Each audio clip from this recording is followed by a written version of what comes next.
Hello everyone, welcome to HW News. The new regulations brought by the central government to regulate social media platforms, OTT platforms and digital news channels are a matter of discussion these days. I have done a video earlier as to broadly what are these rules proposed by the central government and what are the categories to which it will apply. But still there is largely remains some kind of confusion and lack of clarity over many aspects of the rule. While announcing these regulations in the press conference with IT Minister Ravi Shankar Prasad, Information and Broadcasting Minister Prakash Javadekar said that his party stood by the media during the emergency imposed by Indira Gandhi. They understand the importance of free media, but there must be reasonable restrictions as well for the responsible media. There is nothing wrong with accountability. The question, however, is where do we draw the line to ensure that there is accountability maintained and that too without hampering the free press? Given the track record of the government of the day in respecting press freedom, there are big question marks on this entire regulation for digital media exercise. Now, I will talk in detail about two such aspects from the regulation in this video and the questions arising out of it. At the end, I will also tell you a very interesting anecdote from the history. So please watch this video till the end, and before we move forward, I would like to make a very small appeal. Independent digital media like HW News need your support to keep doing the work that we do. For this, we have launched a membership drive on our HW News English's YouTube channel. There are two levels of membership. Just beside the subscribe button, you will also see a join button, and if you click on that button, you will get to know more information about the program and how you can support us. So please join the membership program and support independent media. Now the first aspect that I am going to talk about relates to you, the user. If you thought the regulations are not going to affect you and that are only limited to platforms, then you might want to rethink it, especially after what I am going to tell you now. Almost a month ago, there was a huge uproar in the country over the new update brought by WhatsApp. The new update many thought will hamper one of the core objectives of a personal messaging app, that is privacy. So users started shifting to more safer options like Signal and Telegram. The Indian government also slammed WhatsApp. The company eventually rolled back the update as of now. What has that got to do with the new digital media regulations, you ask? Well, because the regulations propose something called as tracking the first originator, and while on the face of it, this does not seem about privacy, let me tell you how it indeed is about your privacy. When apps like WhatsApp, Signal, Telegram promote their product and privacy feature, what do they tell you? That the messages that we send and the other person receives are end-to-end encrypted, which means it cannot see your message or share it with anyone. The government says while it is not interested in the content of the message, they wish to know who started the mischief. It wants social media platforms to disclose the first originator of the mischievous tweet or message, as the case may be. This will be required in matters related to security and sovereignty of India, public order, or with regards to rape or any other sexually explicit material. Now, this is what the government says. Now, let's take an example of this. Suppose there is XYZ message on WhatsApp which the government thinks is mischievous and it wants to find who is the first originator. The message, assuming it is forwarded multiple times, just like fake news articles or messages, must have gone from multiple senders to multiple receivers. Now, if you want to find the originator, you have to go through the entire chain of senders and receivers. The government says it is not interested in the content, but without being able to peep at the content, how can one know who started a particular incident?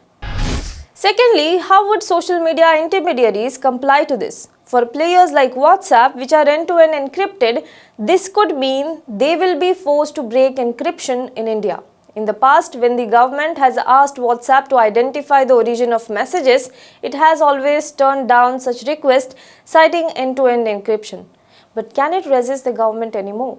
A Business Insider report quotes Neeraj Dubey, who is a partner of corporate law at Singh & Associates. He says, Failure to comply will make these intermediaries liable for any illegal third-party information that is made available or hosted by them without their consent and may even lead to an end of their operations. Now, to comply with government rules, companies like WhatsApp and Signal have to break their own rules and regulations. Secondly, breaking encryption will lead to exposing users to many security threats. In digital technology age, privacy has emerged as a major concern. How much of our data we want to put it out on the internet? How much do we want the big tech to hold on to that data and peep into it when they want is a major issue. Thus, critics believe what tracking originator aspect of the new regulation seems to ask the big tech is compromise the privacy of users. It is hypocritical of the government since it has in fact slammed the WhatsApp when it rolled out new update citing privacy concerns. Now let's talk about the second instance.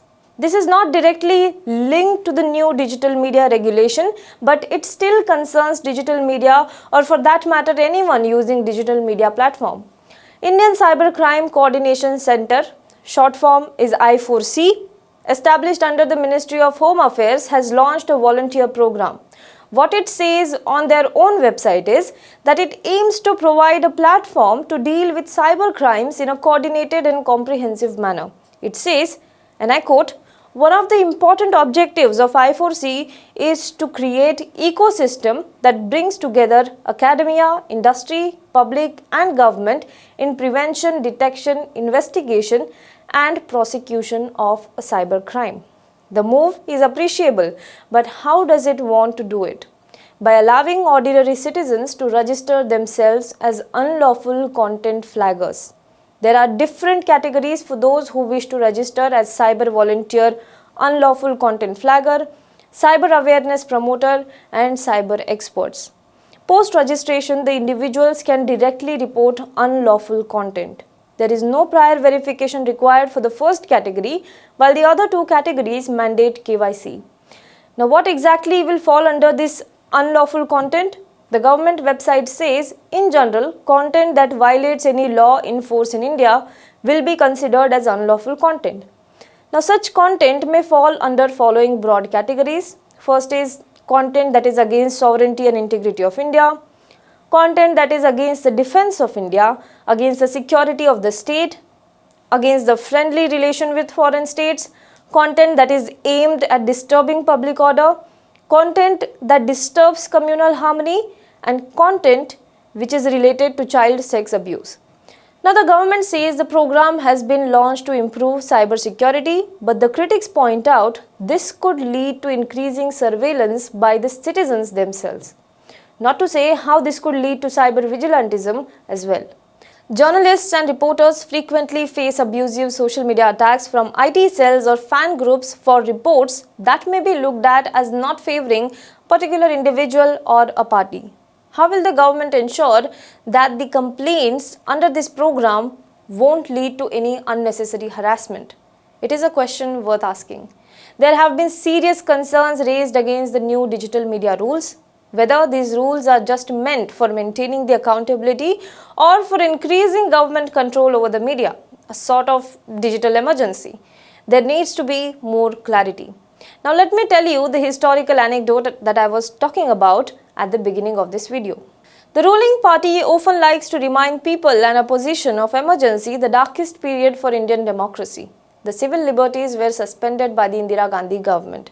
Threat to national security was cited as the reason for imposing emergency. Constitution was amended and altered, freedom of speech being suspended as a fundamental right. So what was the press told at that point of time? The Indira Gandhi government laid out some ground rules for the journalists across the country and they were told about certain guidelines to follow. Now Kalpana Sharma, former editor of Himmat, which was one of the publications that resisted emergency, said that by the time they came to know what exactly was happening in the nation, many leaders, activists and journalists were in jail.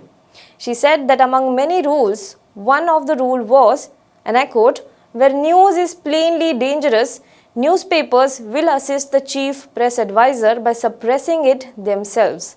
The Indian media was informed not to pay heed to the rumors. All the newspapers in the country were asked to take permission before publishing any piece by the chief press advisor, a position that the government itself created to kind of censor the news. Now, this is the story of how it went about right after the imposition of emergency. Well, the government of the day says that they respect the media, but for the reasonable restrictions, the regulations have been brought. But these laws and rules are as good or as bad as the intention with which they are used. Do let us know what you think about this in the comment box below. For more news and updates, you can log on to www.hwnews.in. Hello everyone. HW News English is 2 years old now. When we started this venture, we promised ourselves one thing, that news should remain free, because right to know is the right of every Indian. But to keep news free for everyone, we need support from some of you. And thus we have rolled out membership on our YouTube channel HW News English. But mind you, the membership is completely voluntary. The programs that we were doing earlier, that we are doing now, will continue to remain free. First level is a basic level. Here, you can be our supporter by paying Rs 199 per month. This membership gives you certain perks and benefits. The perks include unique badges in front of your name, a live show from Mr. Sujit Nair and from Mr. Akhilesh Bhargava per month for our members. You can also vote in some exclusive members-only polls. Now the second level is Super Supporter. Here you can be our Super Supporter by paying Rs 3,999 per month. This membership will include every perk that comes with basic level. Additionally, our Super Supporters can be a part of a WhatsApp group where we can have discussions and suggestions on various topics. The second perk includes a gift pack with our merchandise. And the third perk is a Google Meet with Mr. Sujit Nair, where you can join the meet and ask your questions to Mr. Nair face to face. Lastly, if you like, we would give a shout out to our super supporters in our programs. So, hope to see you soon with our badges.